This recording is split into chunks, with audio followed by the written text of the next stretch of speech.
Salam sejahtera, jumpa lagi di channel RNC.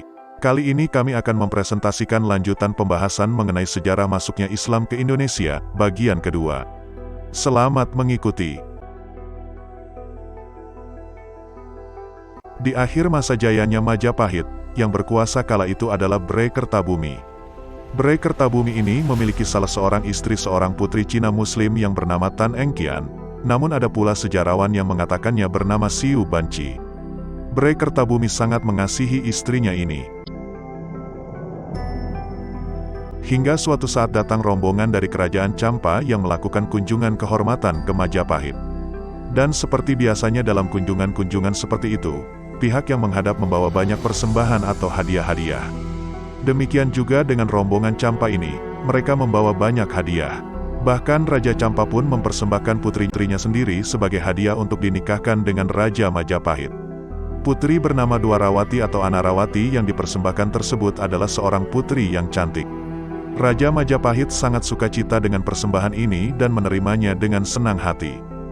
Dan memang kemudian Putri Dwarawati dinikahi oleh Bray Kertabumi dan menjadi istri terkasih, menggeser kedudukan Tan Engkian sebagai istri utama di kerajaan. Saking cintanya kepada Dwarawati, Bray Kertabumi selalu menuruti apapun permintaan yang dikehendakinya. Hingga suatu masa di mana Tan Engkian mulai mengandung anaknya atau hamil. Hal ini membuat Dwarawati menjadi cemburu dan tidak senang hati. Dwarawati pun meminta pada suaminya untuk menyingkirkan Tan Engkian dari istana. Awalnya sang suami keberatan dengan permintaan ini, namun karena Dwarawati terus mendesak, akhirnya Bray Kertabumi menyetujui permintaan ini.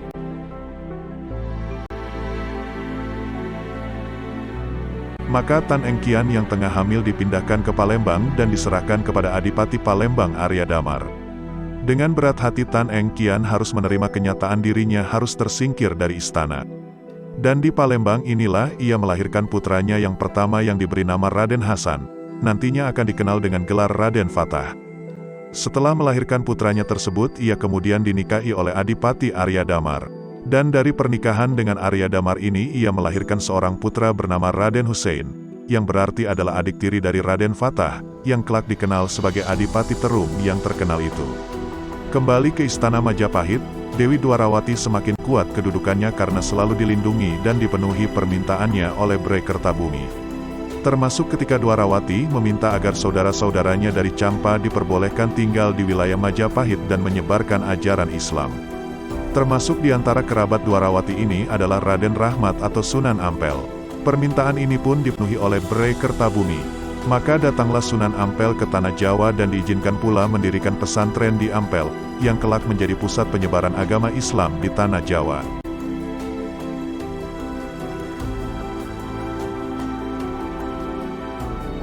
Permintaan-permintaan Dwarawati yang selalu dipenuhi oleh Bray Kertabumi sangat meresahkan para pejabat istana, khususnya yang berkaitan dengan penyebaran agama Islam.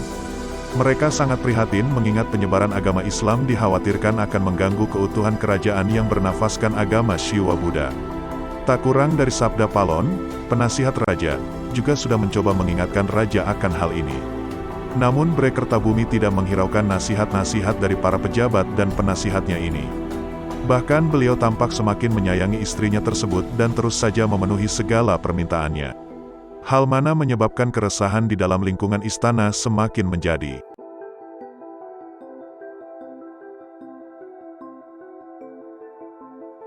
Sudah menjadi kebiasaan di Majapahit bahwa setiap tahun diadakan pertemuan atau pasowanan agung, di mana raja dan adipati negara dan kadipaten bawahan Majapahit harus datang menghadap kepada raja dengan membawa hadiah atau upeti untuk dipersembahkan kepada raja.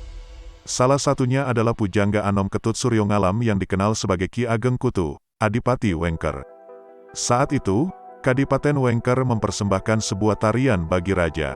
Sebuah tarian baru di mana ada tokoh utama seekor singa berambut bulu merak dengan diiringi penari-penari lain. Ada yang hanya menggeleng-gelengkan kepalanya, ada yang berjingkrak seperti orang gila dan ada laki-laki berdandan seperti perempuan.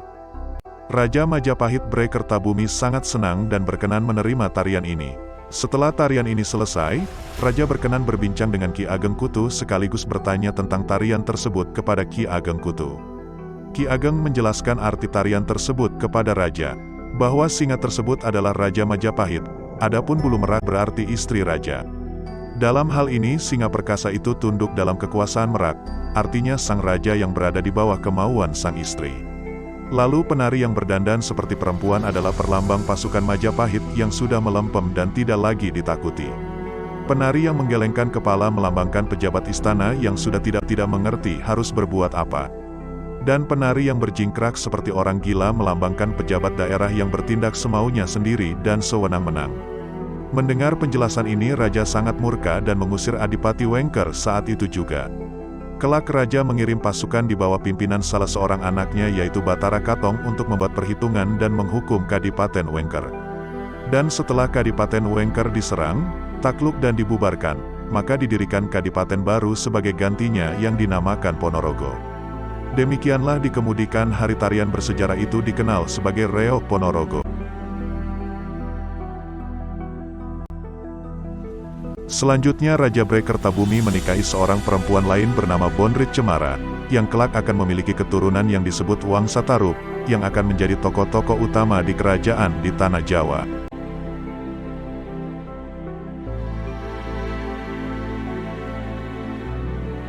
Beberapa tahun berlalu dan kini Raden Hasan sudah tumbuh menjadi seorang pemuda. Dia berniat untuk menghadap pada ayahnya di Trowulan, ibu kota Majapahit. Maka bersama-sama dengan adiknya Raden Hussein, mereka tiba di pelabuhan Ampel. Mengetahui bahwa di Ampel tinggal Sunan Ampel yang mengajar di pesantrennya, mereka berdua pun singgah di pesantren Ampel. Mereka berguru kepada Sunan Ampel di sana selama beberapa tahun kemudian. Hingga suatu hari, Sunan Ampel memerintahkan mereka untuk pergi ke ibu kota Majapahit menghadap sang raja. Sekaligus berpesan kepada Raden Hasan untuk meminta kepada raja yang tidak lain adalah ayahnya, tanah perdikan yang dapat dijadikan tempat tinggal dan berdakwah bagi Raden Hasan nantinya. Untuk diketahui, wilayah perdikan adalah wilayah di bawah kekuasaan kerajaan, namun tidak diwajibkan untuk membayar upeti.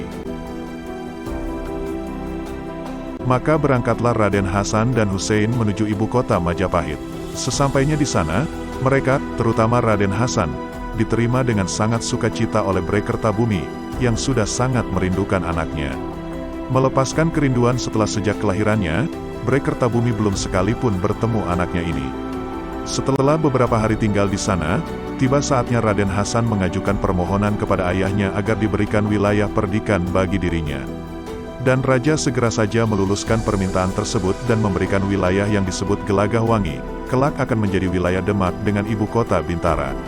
Sekaligus sang raja memerintahkan pengawalnya untuk juga menyediakan segala keperluan untuk membangun sebuah wilayah, termasuk logistik, bahan bangunan dan lain-lain yang dibutuhkan, serta mengawal Raden Hasan ke Gelagahwangi hingga pembangunan selesai. Maka setelah menghaturkan sembah sujud pada ayahnya, berangkatlah Raden Hasan ke wilayah barunya dengan dikawal pasukan Majapahit yang akan membantunya dalam pembangunan. Adapun Raden Hussein memilih untuk tinggal di ibu kota dan mengabdi sebagai perwira pasukan di sana. Sejak saat itu berdirilah kota Demak Bintara dan Raden Hasan menjadi adipati pertamanya.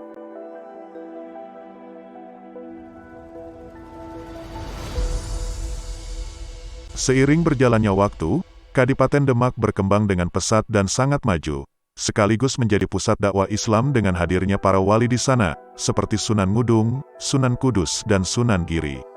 Akhirnya dengan semangat dakwah yang tinggi, disepakati untuk mendirikan sebuah kerajaan yang mandiri, tidak berada di bawah kekuasaan Majapahit, dengan bentuk kesultanan.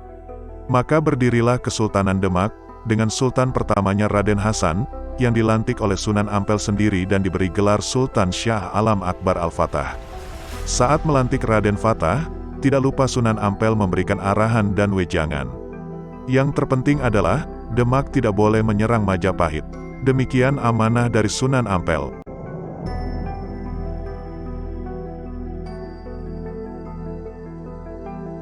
Sekarang kita akan melihat bagaimana kerajaan Majapahit yang besar itu bisa runtuh. Ada banyak sekali versi sejarah yang mengisahkan mengenai sebab runtuhnya kerajaan ini. Beberapa di antaranya dapat disebut Candra Sengkala Serat Kanda, Babat Tanah Jawi, atau literatur sejarah seperti karya Slamet Mulyana, Suwardana, dan lain-lain. Dari berbagai pendapat sejarah tersebut, kami coba sampaikan 3 pendapat yang paling umum dalam kaidah sejarah, sebagai berikut. Pendapat pertama, Majapahit runtuh sebab serangan Kesultanan Demak di masa kepemimpinan Raden Fatah. Yang mana dalam hal ini berarti Raden Fatah melanggar amanah Sunan Ampel, serta mengabaikan fakta bahwa kerajaan yang ia taklukkan adalah kerajaan ayah kandungnya sendiri. Pendapat ini diperkuat dalam Serat Kanda dan Babat Tanah Jawi. Kronik Tiongkok dari Kuil Sampokong juga memberitakan adanya perang antara Jin Bun melawan Kung Tabumi tahun 1478. Dan selanjutnya Kung Tabumi dipindahkan secara terhormat ke Demak, dan Majapahit menjadi negara bawahan Demak.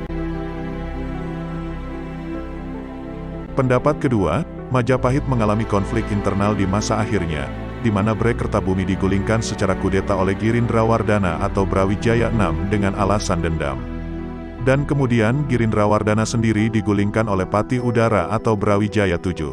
Lalu setelahnya, Kesultanan Demak dengan alasan bahwa mereka adalah keturunan dari Bre Kertabumi yang dengan kata lain adalah pewaris tahta Majapahit, di bawah kepemimpinan Pati Unus, menyerang dan menggulingkan Pati Udara. Bila demikian, menurut kami kejadian tersebut terjadi antara tahun 1518 sampai tahun 1521, yaitu masa kepemimpinan Pati Unus. Karena Pati Unus sendiri gugur pada tahun 1521 dalam serangan yang dilancarkan Portugis.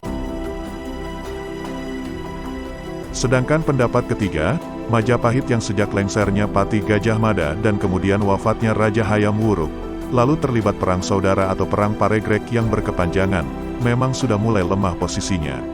Kerajaan-kerajaan bawahan mulai ada yang berani memisahkan diri dengan pusat kekuasaan Majapahit. Sehingga ditambah lagi dengan konflik internal perebutan kekuasaan mulai dari Bre Kertabumi, Girindrawardana dan Pati Udara, maka Majapahit hanya tinggal menunggu waktu saja untuk ditaklukkan. Dan hal itu pun terjadi ketika Kesultanan Islam Demak menaklukkan Majapahit di bawah kepemimpinan Sultan Demak ketiga Sultan Trenggana, yang terjadi pada tahun 1527. Dan di tahun itu pula lah kerajaan Majapahit hilang untuk selama-lamanya. Dari ketiga versi sejarah tersebut, masing-masing memiliki argumen dan landasan sejarahnya sendiri. Sehingga sukar menentukan mana yang sesungguhnya terjadi. Tampaknya masing-masing versi dibuat atas dasar kepentingan kelompok masing-masing, untuk menjatuhkan pendapat yang lain. Kepentingan-kepentingan yang mengaburkan fakta sejarah ini bisa saja berupa kepentingan politik, agama, ras, ataupun kekuasaan. Bagi kami, versi-versi tersebut bisa diterima dan digunakan untuk konteks yang tepat.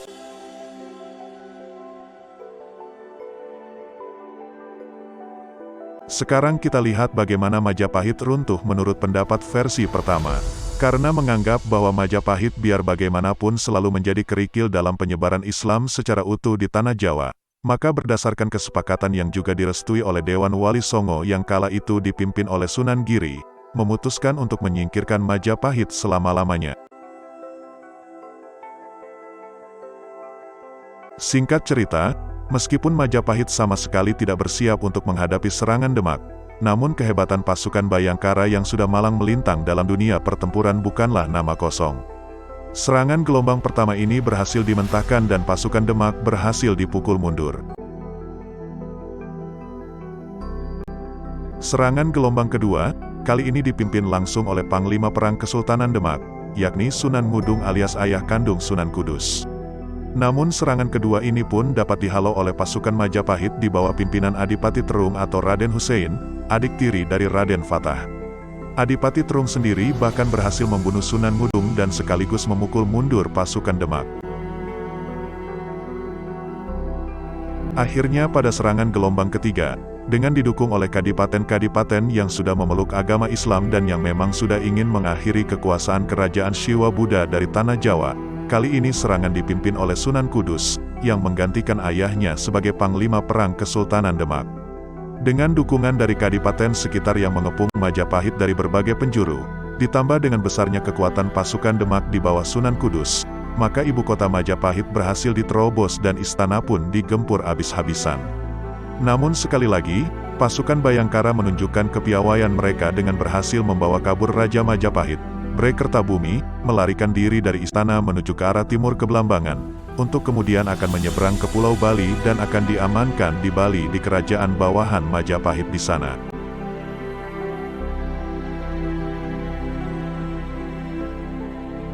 Setelah pasukannya berhasil menguasai ibu kota Majapahit, maka Raden Fatah pun melakukan kunjungan ke bekas kerajaan tersebut. Di sana ia menemui adik tirinya, Adipati Terung, dan mengajaknya untuk bergabung dengan pasukan Demak. Ajakan ini akhirnya diterima oleh Adipati Terung. Lalu kemudian Raden Fatah melanjutkan perjalanannya menuju ke Ampel, untuk menghadap Nyai Ampel, istri dari mendiang Sunan Ampel, untuk melaporkan seluruh kejadian dan keadaan setelah penaklukan Majapahit tersebut. Setibanya di Ampel, ia diterima oleh Nyai Ampel. Namun yang ternyata di luar dugaannya, Nyai Ampel terlihat justru sangat bersedih dan kecewa. Nyai Ampel menangis sangat-sangat sedih hingga terduduk, yang menyebabkan Raden Fatah pun ikut terduduk dan menangis. Nyai Ampel sangat menyesali tindakan Raden Fatah dan Kesultanan Demak yang menyerang dan menaklukkan Majapahit, yang berarti mengabaikan amanah petua Sunan Ampel, yang disampaikan saat pelantikan Raden Fatah dulu sebagai Sultan Demak. Panjang Nyai Ampel berkata-kata kepada Raden Fatah, namun di antara pituturnya beliau mengatakan, adanya manusia Islam dan kafir siapa yang menciptakan, selain Gusti Allah sendiri. Manusia berganti agama itu tidak dapat dipaksa jika bukan kehendak pribadinya sendiri. Ketahuilah, manusia yang gugur karena memegang teguh keyakinannya termasuk manusia utama. Jika Gusti Allah menghendaki, tak usah disuruh pun dia akan memeluk agama Islam sendiri. Gusti Allah yang bersifat Rahman, kasih, tidak memerintah untuk memaksa orang masuk agama tertentu. Semua harus sesuai kehendak manusia sendiri-sendiri. Mendengar hal ini, hati Raden Fatah tersentuh. Kini ia sangat menyesali apa yang sudah terlanjur terjadi.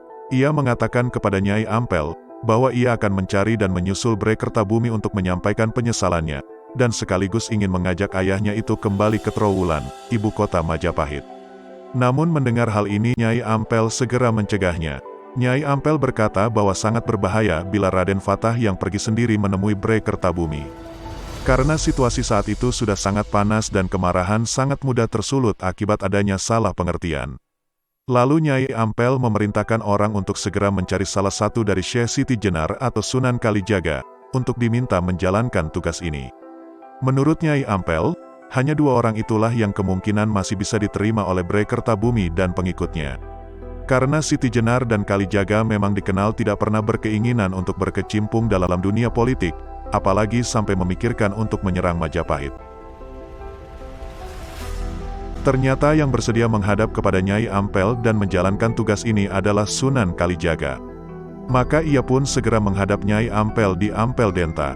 Setibanya di sana dan setelah memberi penghormatan kepada Nyai Ampel, Sunan Kalijaga bersama-sama dengan Nyai Ampel dan Raden Fatah segera berembuk untuk mencari jalan keluar terbaik, memperbaiki situasi yang ada, sekaligus mencegah Bray Kertabumi mengeluarkan titah pada raja-raja bawahannya untuk menggempur Demak.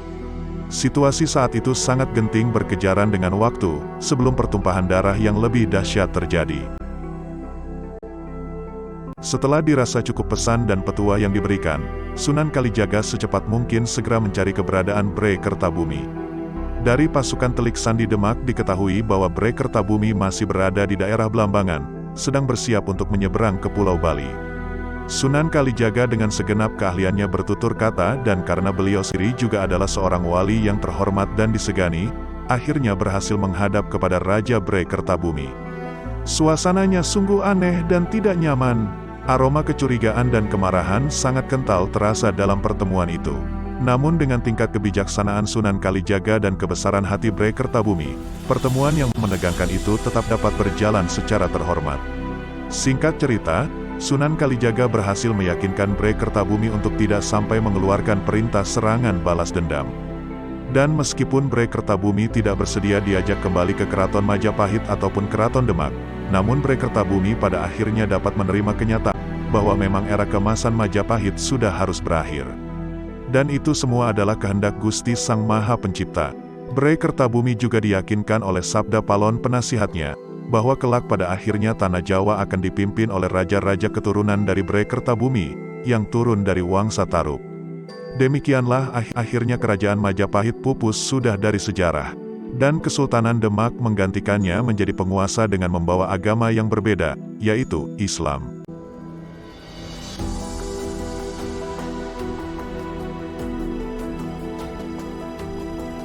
Setelah runtuhnya kerajaan Majapahit, maka Kesultanan Demak lebih bisa berkonsentrasi kepada dakwah agama sekaligus menggalakkan gerakan perlawanan untuk mengusir kaum penjajah Portugis dari bumi Nusantara. Dengan hadirnya Syarif Hidayatullah atau Sunan Gunung Jati yang bertugas di Kesultanan Cirebon, maka Demak sangat terbantu dalam hal perlawanan terhadap Portugis, yang pada masa itu menjalin kerjasama dengan Kerajaan Pajajaran di Telatah Sunda. Menantu Sunan Gunung Jati bernama Falatehan atau Fatahillah adalah panglima pasukan yang berhasil mengusir Portugis dari pelabuhan Sunda Kelapa di Batavia, bekerja sama dengan Kesultanan Banten di bawah Maulana Hasanuddin, anak dari Sunan Gunung Jati. Fatahillah kemudian diangkat menjadi Pangeran Jayakarta pertama dan Maulana Hasanuddin menjadi Sultan Banten pertama.